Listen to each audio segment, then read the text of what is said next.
सबसे पहला चीज देखते हैं 2+V1।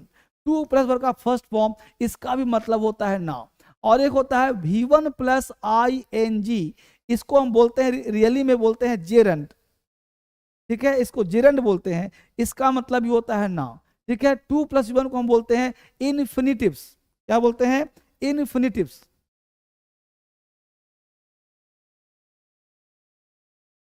इन्फिनिटिव्स इसका मतलब ये होता है नाउ। अब हमने मान लो आपसे बोला पढ़ना जरूरी है, खेलना जरूरी है, अब मान लो यहां से बोला, हमने ध्यान देना, हमने बोला खेलना, खेलना, तो खेलना के दो अंग्रेजी हो गया, एक तो हमने बोला टू प्ले और एक हमने बोला प्लेइंग।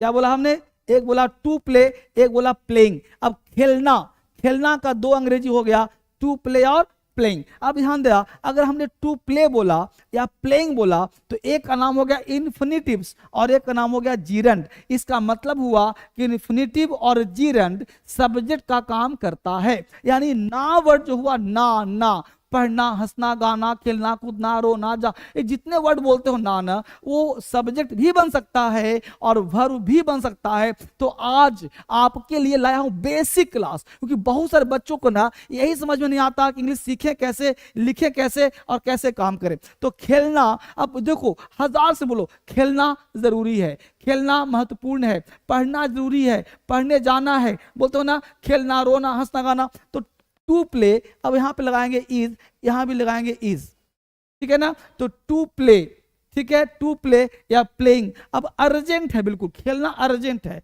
तो टू प्ले इज अर्जेंट,